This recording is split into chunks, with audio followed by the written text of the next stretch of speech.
میرے پیارے مسلمان بھائیوں، اللہ رب العالمین کے ہم بندے ہیں، ہم اسی کا عبادت کرتے ہیں اور اسی کی رضا میں ہمیں راضی ہونا چاہیے، کیونکہ حضرت ابراہیم بن ادہم رحمت اللہ تعالی علیہ نے لکھا ہے کہ ایک مرتبہ میں بازار گیا غلام لینے کے لیے۔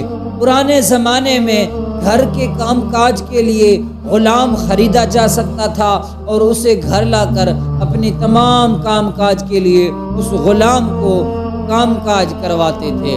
حضرت ابراہیم بن ادہم رحمت اللہ علیہ بازار گئے، ایک غلام خریدا۔ جب آپ واپس آئے گھر تو غلام کو کہا، او میاں تیرا نام کیا ہے؟ تو غلام کہنے لگا، مالک میں آپ کا غلام ہوں، آپ جو بھی نام سے پکارے میرا نام وہی ہے۔ تو آپ نے فرمایا، آپ کیا کھاتے ہیں؟ تو وہی جواب اس غلام نے دیا کہ مالک میں ہوں ہی غلام، آپ جو بھی کھلائیں گے وہی میں کھا لوں گا۔ پھر حضرت ابراہیم بن ادہم رحمت اللہ تعالی علیہ نے فرمایا، تمہاری کوئی خواہش ہو، کیونکہ تم یہاں میرے ہاں کام کرو گے، تمہیں کیا چیز اچھا لگتا ہے، کیا نہیں اچھا لگتا، تیرا کیا خواہش ہے؟ وہ غلام کہنے لگا کہ مالک میں ہوں ہی غلام، بھلا میرا کیا خواہش ہوگا؟ آپ جیسے ہی چاہیں، جیسے کریں، جیسے کہیں گے میں ویسا ہی کروں گا، کیونکہ میں غلام جو ہوں۔ تو اللہ کے ولی حضرت ابراہیم بن ادہم رحمت اللہ علیہ نے ٹھنڈی سانس بھر کر کہا کہ کاش ہم بندے بھی اللہ رب العالمین کے ہاں ایسے ہی کرتے۔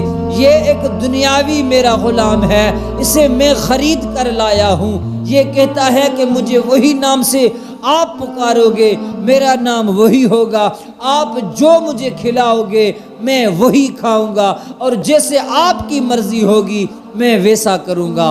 حضرت ابراہیم بن ادہم رحمت اللہ علیہ فرماتے ہیں کہ اے مسلمانوں، ہمیں بھی یہی چاہیے، ہم بڑے خواہشوں کے پیچھے نہ جائیں اور کشمکش میں زندگی کے پیچھے نہ جائیں۔ جیسے اللہ رب العالمین جس حال میں ہمیں رکھے اس حال میں راضی رہیں، پھر چاہے دکھ سکھ زندگی کے حصے ہیں اور روزی رزق میں تھوڑے بہت اونچ نیچ آ سکتی ہے، یار وہی خالق و مالک و اکبر ہے۔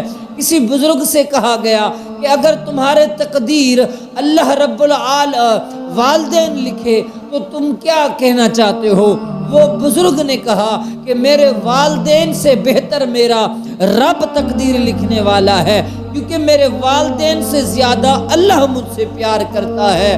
تو مسلمان بھائیوں، ہمیں بھی اللہ رب العالمین جس حال میں رکھے اس حال میں شکر ادا کرے، اور جیسے بھی ہمارے مقدر میں لکھا ہے، جیسے بھی خوشی غمی زندگی میں نیچ اونچ آ سکتی ہے، پھر ہم آہ نہ کریں، ہم اپنے تقدیر کو پیٹیں نہیں، اللہ رب العالمین کے دربار میں بندگی کریں، اللہ رب العالمین کے کیے ہوئے جو بھی اللہ رب العالمین نے ہمارے مقدر میں لکھا ہے ہم اس پر صبر کریں، کیونکہ اللہ صبر کرنے والوں کے ساتھ ہے۔ حضرت ابراہیم بن ادہم رحمت اللہ علیہ فرماتے ہیں، وہ میرا دنیاوی غلام ہے، اس نے یہی کہا کہ مالک میں تیرا غلام ہوں، جیسے آپ کی مرضی ہوگی وہی میری مرضی ہے۔